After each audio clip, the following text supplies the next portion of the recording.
क्या आपने कभी ये सोचा है कि हम जब भी किसी एग्जाम या जॉब के लिए फॉर्म भरते हैं तो जनरल कैटेगरी के लोगों के लिए फीस ज्यादा और ST/SC कैटेगरी के लिए कम? आखिर ऐसा क्यों होता है? क्या ये फीस इकोनॉमिक बैकग्राउंड के बेस पर नहीं होनी चाहिए, ना कि कास्ट के बेस पर? ये एक ऐसा सवाल है जो बहुत से लोग अपने मन में रखते हैं लेकिन खुलकर कभी पूछते नहीं है। आज हम इस टॉपिक पर बात करेंगे और देखेंगे कि क्या ये सिस्टम सच में फेयर है या इसमें कुछ बदलाव की जरूरत है। सामाजिक और ऐतिहासिक दर्शकों से ये सिस्टम इसीलिए बनाया गया था ताकि पिछड़े वर्ग के लोगों को ज्यादा अपॉर्चुनिटीज मिल सके। मैं यहाँ सिर्फ व्यूज या पैसे कमाने के लिए नहीं आया हूँ। हाँ, यूट्यूब पे वीडियोस बनाना मेरा पैशन जरूर है, लेकिन मेरा असली मकसद हमेशा से यही रहा है कि सोसाइटी की उन कमियों को हाईलाइट कर सकूं जिन्हें एक्चुअल में ठीक करने की जरूरत है। और ये फॉर्म फीस का इशू भी उन कमियों में से एक है। अब इस पॉइंट पे आके ST/SC कैटेगरी के कई लोग जो ऑलरेडी जॉब में, वो शायद मुझसे ऑफेंड हो जाए। तो सर, मैं एक बात बोलना चाहता हूँ कि आप जॉब में हो, आपकी मिनिमम सैलरी 40 to 50,000 होगी और आप लोग फॉर्म फीस के 2,000 रुपए बड़ी आसानी से एफर्ट कर सकते हो। पर उन लोगों का क्या जो मंथली 7 से 8,000 रुपए कमाते हैं और उनको अगर फॉर्म के 2,000 रुपए देने पड़ जाए तो उनके लिए तो ये अमाउंट बहुत ज्यादा बड़ा हो जाता है। तो हमें अपना छोड़कर पहले उनके देखने की जरूरत है। आज के समय में अगर किसी व्यक्ति का इकोनॉमिक बैकग्राउंड कमजोर है तो क्या फर्क पड़ता है कि वो किस कास्ट से आता है? पैसे सभी के लिए एक जैसी प्रॉब्लम क्रिएट करता है, लेकिन आप एक सिस्टम बना रहे हो जिसमें आप ऑटोमेटिकली एज्यूम कर रहे हो कि सारे जनरल कैटेगरी के लोग अमीर है और ST/SC वाले गरीब।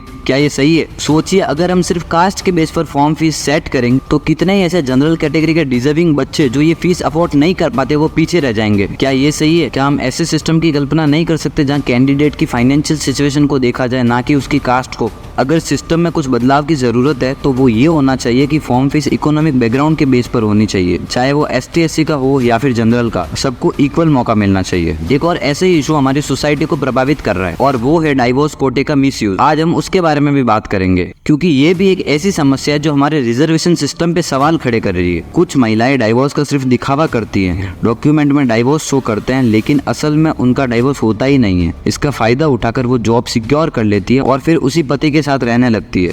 ये सिर्फ अनएथिकल नहीं है, ये उन डाइवोर्स वुमेन के साथ भी नाइंसाफी है जो अपनी जिंदगी दोबारा शुरू करने की कोशिश कर रही है। और सोचिए, अगर ऐसे लोगों को ये गलत तरीके से जॉब मिल जाती है तो कितनी असली डिजर्विंग वुमेन का हक मारा जाता है। गवर्नमेंट को इस इशू पर भी सख्त एक्शन लेना चाहिए। जो लोग इस तरह के गलत काम करते हुए पकड़े जाएं, उनके खिलाफ सख्त से सख्त कार्रवाई होनी चाहिए। इसमें उनकी जॉब कैंसिल करने से लेकर लीगल एक्शन तक सब शामिल होना चाहिए। अगर हम सच में फेयर सोसाइटी बनाना चाहते हैं तो हमें इस तरह के धोखे के खिलाफ कदम उठाना पड़ेगा। एक तरफ जहां असली डाइवोर्स वुमेन को अपनी जिंदगी दोबारा बसाने के लिए रिजर्वेशन मिलना चाहिए, वहीं दूसरी तरफ इसका गलत इस्तेमाल करने वालों को सख्त से सख्त सजा मिलनी चाहिए। मैं चाहता हूं कि मेरी बात सच में फर्क लाए और इन दोनों इश्यूज को लोग समझे और इसके खिलाफ आवाज उठाएं। अगर आप भी ये समझते हो कि जो मैं कह रहा हूँ वो सही है तो प्लीज इस वीडियो को जितना हो सके शेयर करिए। इसे उस लेवल तक पहुंचाइए जहाँ इस बात का एक्चुअल में एक्शन लिया जा सके। ये सिर्फ मेरी नहीं, हम सबकी जिम्मेदारी है कि सोसाइटी में जो गलत हो रहा है उसको सही करने में अपना योगदान दे। मेरे एक के करने से कुछ भी नहीं होगा, पर एक एक के करने से बहुत कुछ होगा। जय हिंद, वंदे मातरम।